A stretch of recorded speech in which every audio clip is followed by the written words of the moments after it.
Hi, my sweet friends, and welcome to Crochet Every Day with Judy. We're continuing reading from Little Women today, starting with Chapter 5, Being Neighborly. "What in the world are you going to do now, Jo?" asked Meg one snowy afternoon, as her sister came tramping through the hall in rubber boots, old sack and hood, with a broom in one hand and a shovel in the other. "Going out for exercise," answered Jo. "I should think 2 long walks this morning would have been enough. It's cold and dull out, and I advise you to stay warm and dry by the fire as I do," said Meg with a shiver. "Never take advice. Can't keep still all day, and not being a pussycat, I don't like to doze by the fire. I like adventures, and I'm going to find some." Meg went back to toast her feet and read Ivanhoe, and Jo began to dig paths with great energy. The snow was light, and with her broom she soon swept a path all round the garden. Now the garden separated the Marches' house from that of Mr. Lawrence. Both stood in a suburb of the city, which was still country-like, with groves and lawns, large gardens, and quiet streets. A low hedge parted the two estates. On one side was an old brown house, looking rather bare and shabby, robbed of the vines that in summer covered its walls and the flowers which then surrounded it. On the other side was a stately stone mansion, plainly betokening every sort of comfort and luxury, from the big coach-house and well-kept grounds to the conservatory. Yet it seemed a lonely, lifeless sort of house, for no children frolicked on the lawn, no motherly face ever smiled at the windows, and few people went in and out except the old gentleman and his grandson. To Jo's lively fancy, this fine house seemed a kind of enchanted palace, full of splendors and delights which no one enjoyed. She had long wanted to behold these hidden glories, and to know the Lawrence boy, who looked as if he would like to be known if he only knew how to begin. Since the party, she had been more eager than ever, and had planned many ways of making friends with him. But he had not been seen lately, and Jo began to think he had gone away, when she one day spied a brown face at the upper window, looking wistfully down into their garden, where Beth and Amy were snowballing one another. "That boy is suffering for society and fun," she said to herself. "His grandpa does not know what's good for him, and keeps him shut up all alone. He needs a party of jolly boys to play with, or somebody young and lively. I've a great mind to go over and tell the old gentleman so." The idea amused Jo, who liked to do daring things and was always scandalizing Meg by her queer performances. The plan of going over was not forgotten, and when the snowy afternoon came, Jo resolved to try what could be done. She saw Mr. Lawrence drive off, and then sallied out to dig her way down to the hedge, where she paused and took a survey. All quiet, curtains down at the lower windows, servants out of sight, and nothing human visible but a curly black head leaning on a thin hand at the upper window. "There he is," thought Jo. "Poor boy, all alone and sick this dismal day. It's a shame. I'll toss up a snowball and make him look out, and then say a kind word to him." Up went a handful of soft snow, and the head turned at once, showing a face which lost its listless look in a minute. Jo nodded and laughed and flourished her broom as she called out, "How do you do? Are you sick?" Laurie opened the window and croaked out as hoarsely as a raven, "Better, thank you. I've had a bad cold and been shut up a week." "I'm sorry. What do you amuse yourself with?"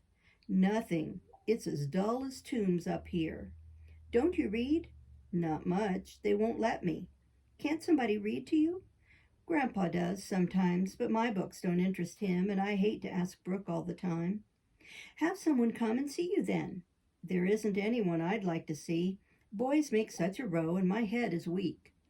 "Isn't there some nice girl who'd read and amuse you? Girls are quiet and like to play nurse." "Don't know any." "You know us," began Jo, then laughed and stopped. "So I do. Will you come, please?" cried Laurie. "I'm not quiet and nice, but I'll come if Mother will let me. I'll go ask her. Shut that window like a good boy and wait till I come." With that, Jo shouldered her broom and marched into the house, wondering what they would all say to her. Laurie was in a flutter of excitement at the idea of having company, and flew about to get ready. Presently there came a loud ring, then a decided voice asking for "Mr. Laurie," and a surprised-looking servant came running up to announce a young lady. "All right, show her up. It's Miss Jo," said Laurie, going to the door of his little parlor to meet Jo, who appeared with a covered dish in one hand and Beth's 3 kittens in the other.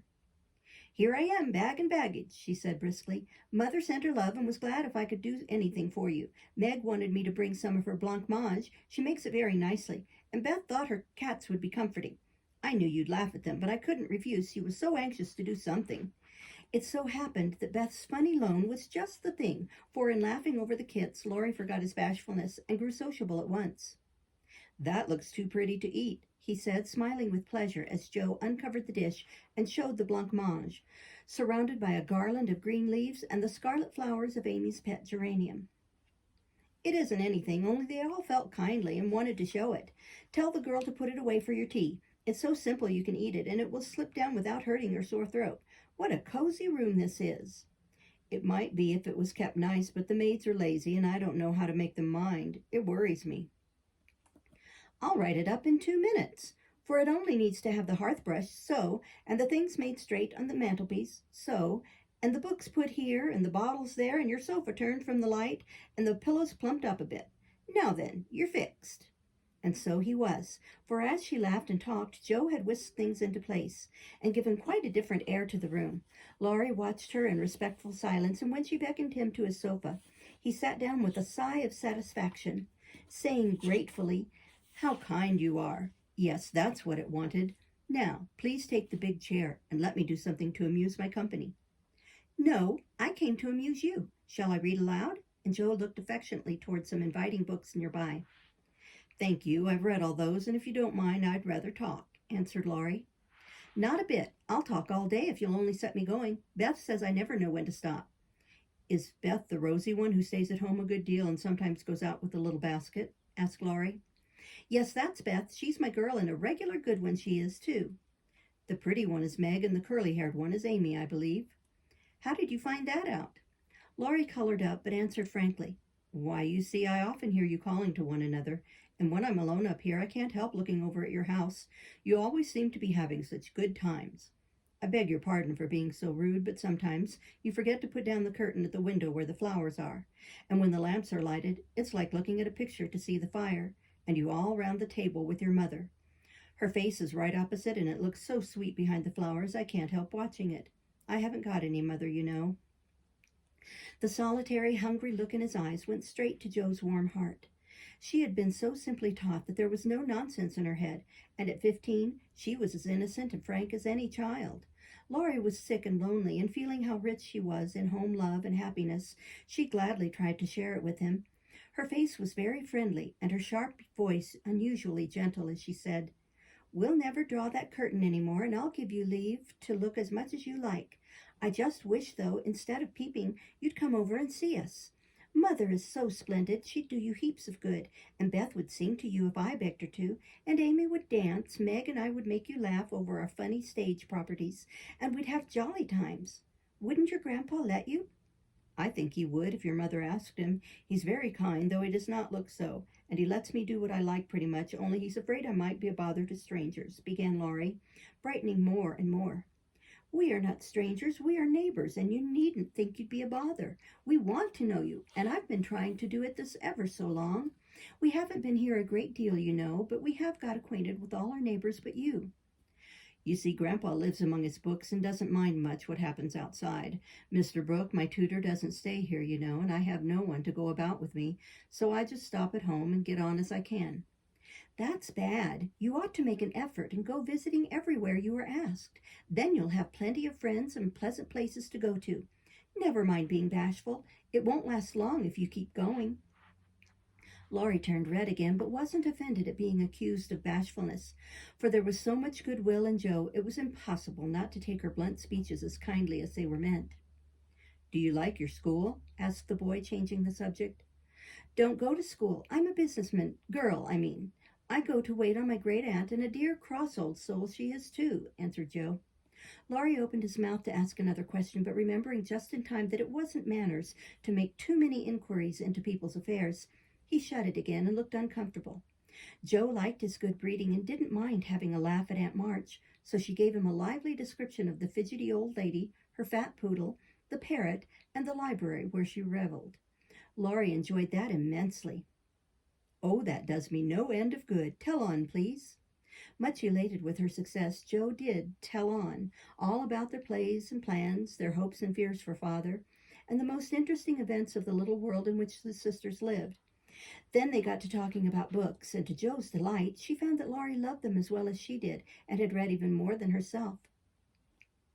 If you like them so much, come down and see ours. Grandpa is out, so you needn't be afraid, said Laurie. I'm not afraid of anything, returned Joe with a toss of the head.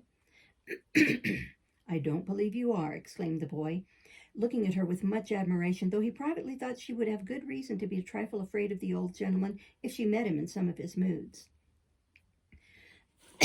Excuse me. The atmosphere of the whole house being summer-like, Laurie led the way from room to room, letting Joe stop to examine whatever struck her fancy, and so at last they came to the library, where she clapped her hands and pranced, as she always did when especially delighted. It was lined with books, and there were pictures and statues, and distracting little cabinets full of coins and curiosities, and sleepy hollow chairs, and queer tables and bronzes, and best of all, a great open fireplace with quaint tiles all round it. What richness, sighed Joe, sinking into the depth of a velvet chair and gazing about her with an air of intense satisfaction. Theodore Lawrence, you ought to be the happiest boy in the world, she added impressively. A fellow can't live on books, said Laurie, shaking his head. Before he could say more, a bell rang, and Joe flew up, exclaiming with alarm, Mercy me, it's your grandpa.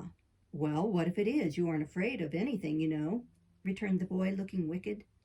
I think I am a little bit afraid of him, but I don't know why I should be. Marmee said I might come, and I don't think you're any the worse for it, said Joe, composing herself. I'm a great deal better for it, and ever so much obliged. I'm only afraid you were very tired talking to me. It was so pleasant I couldn't bear to stop, said Laurie gratefully. The doctor to see you, sir, and the maid beckoned as she spoke. Would you mind if I left you for a minute? I suppose I must see him, said Laurie. Don't mind me. I'm as happy as a cricket here. Laurie went away, and his guest amused herself in her own way. She was standing before a fine portrait of the old gentleman when the door opened again, and without turning she said decidedly, I'm sure now that I shouldn't be afraid of him, for he's got kind eyes, though his mouth is grim, and he looks as if he had a tremendous will of his own. He isn't as handsome as my grandfather, but I like him. Thank you, ma'am, said a gruff voice behind her, and there, to her great dismay, stood old Mr. Lawrence. Poor Jo blushed till she couldn't blush any redder, and her heart began to beat uncomfortably fast as she thought what she had said. For a minute, a wild desire to run away possessed her, but that was cowardly, and the girls would laugh at her, so she resolved to stay and get out of the scrape as she could. A second look showed her that the living eyes under the bushy gray eyebrows were kinder even than the painted ones, and there was a sly twinkle to them which lessened her fear a good deal. The gruff voice was gruffer than ever, as the old gentleman said abruptly, So you're not afraid of me, eh? Not much, sir. And you don't think me as handsome as your grandfather? Not quite, sir. And I've got a tremendous will, have I? I only said I thought so. But you like me in spite of it? Yes, I do, sir. That answer pleased the old gentleman. He gave a short laugh, shook hands with her, and putting his finger under her chin, turned up her face, examined it gravely, and let it go, saying with a nod, You've got your grandfather's spirit if you haven't his face. He was a fine man, my dear, but what is better, he was a brave and an honest one, and I was proud to be his friend. Thank you, sir. What have you been doing to this boy of mine, eh? Was the next question, sharply put. Only trying to be neighborly, sir, and Jo told how her visit came about. You think he needs cheering up a bit, do you? Yes, sir. He seems a little lonely, and young folks would do him good, perhaps. We are only girls, but we should be glad to help if we could, for we don't forget the splendid Christmas present you sent us, said Jo eagerly. I shall come and see your mother some fine day. Tell her so. There's the tea bell. We have it early on the boy's account. Come down and go on being neighborly. If you'd like to have me, sir. Shouldn't ask you if I didn't. And Mr. Lawrence offered her his arm with old-fashioned courtesy. What would Meg say to this? Thought Jo as she was marched away. Hey, why, what the dickens has come to the fellow? Said the old gentleman, as Laurie came running downstairs and brought up with a start of surprise at the astonishing sight of Jo arm in arm with his redoubtable grandfather. I didn't know you'd come, sir. That's evident by the way you racket downstairs. Come to your tea, sir, and behave like a gentleman. And having pulled the boy's hair by way of a caress, Mr. Lawrence walked on, while Laurie went through a series of comic evolutions behind their backs, which nearly produced an explosion of laughter from Jo. The old gentleman did not say much as he drank his 4 cups of tea, but he watched the young people who soon chatted away like old friends, and the change in his grandson did not escape him. There was color, light, and life in the boy's face now, vivacity in his manner, and genuine merriment in his laugh. She's right, the lad is lonely. I'll see what these little girls can do for him, thought Mr. Lawrence. He liked Jo, for her odd, blunt ways suited him, and she seemed to understand the boy almost as well as she had been one herself.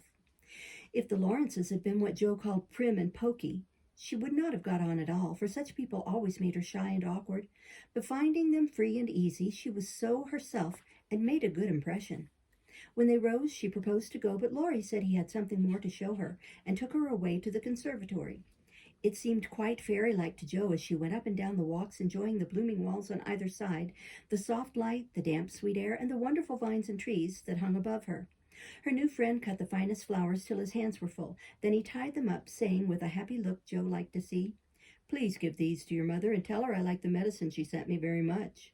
They found Mr. Lawrence standing before the fire in the great drawing room, but Jo's attention was entirely absorbed by a grand piano which stood open. "Do you play?" she asked, turning to Laurie with a respectful expression. "Sometimes," he answered modestly. "Please do now. I want to hear it so I can tell Beth." "Won't you first?" "Don't know how. Too stupid to learn, but I love music dearly." So Laurie played and Jo listened, with her nose luxuriously buried in heliotrope and tea roses. Her respect and regard for the Lawrence boy increased very much, for he played remarkably well and didn't put on any airs. She wished Beth could hear him, but she did not say so, only praised him till he was quite abashed, and his grandfather came to the rescue. That will do, young lady. Too many sugar plums are not good for him. His music isn't bad, but I hope he will do as well in more important things. Going? Well, I'm much obliged to you, and I hope you'll come again. My respects to your mother. Good night, Dr. Jo." He shook hands kindly, but looked as if something did not please him. When they got into the hall, Jo asked Laurie if she had said anything amiss. He shook his head. "No, it was me. He doesn't like to hear me play." "Why not?" "I'll tell you some day. You will come again, I hope?" "If you promise to come and see us after you are well." "I will." "Good night, Laurie." "Good night, Jo. Good night."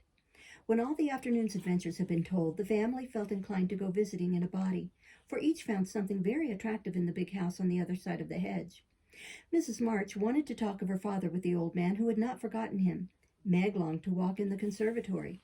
Beth sighed for the grand piano, and Amy was eager to see the fine pictures and statues. "Mother, why didn't Mr. Lawrence like to have Laurie play?" asked Jo, who was of an inquiring disposition. "I am not sure, but I think it was because his son, Laurie's father, married an Italian lady, a musician, which displeased the old man, who was very proud. The lady was good and lovely and accomplished, but he did not like her, and never saw his son after he married. They both died when Laurie was a little child, and then his grandfather took him home. I fancy the boy, who was born in Italy, is not very strong, and the old man is afraid of losing him, which makes him so careful. Laurie comes naturally by his love of music, for he is like his mother, and I dare say his grandfather fears that he may want to be a musician. At any rate, his skill reminds him of the woman he did not like, and so he glowered, as Jo said." "Dear me, how romantic!" exclaimed Meg. "How silly," said Jo. "Let him be a musician if he wants to, and not plague his life out sending him to college when he hates to go." "That's why he has such handsome black eyes and pretty manners, I suppose. Italians are always nice," said Meg, who was a little sentimental. "What do you know about his eyes and his manners? You never spoke to him hardly," cried Jo, who was not sentimental. "I saw him at the party, and what you tell shows that he knows how to behave. That was a nice little speech about the medicine Mother sent him." "He meant the blancmange, I suppose." "How stupid you are, child. He meant you, of course." "Did he?" And Jo opened her eyes as if it had never occurred to her before. "I never saw such a girl. You don't know a compliment when you get it," said Meg. "I think they are great nonsense, and I'll thank you not to be silly and spoil my fun. Laurie's a nice boy, and I like him, and I won't have any sentimental stuff about compliments and such rubbish. We'll all be good to him because he hasn't got any mother, and he may come over and see us, mayn't he, Marmee?" "Yes, Jo, your friend is very welcome, and I hope Meg will remember that children should be children as long as they can." I don't call myself a child, and I'm not in my teens yet, observed Amy. What do you say, Beth? I was thinking about our Pilgrim's Progress, answered Beth, who had not heard a word. How we got out of the slough and through the wicket gate by resolving to be good, and up the steep hill by trying, and that maybe the house over there, full of splendid things, is going to be our Palace Beautiful. We've got to get by the lions first, said Jo, as if she rather liked the prospect. We'll stop there and start next time with Chapter 6. Thank you so much for listening. Bye-bye.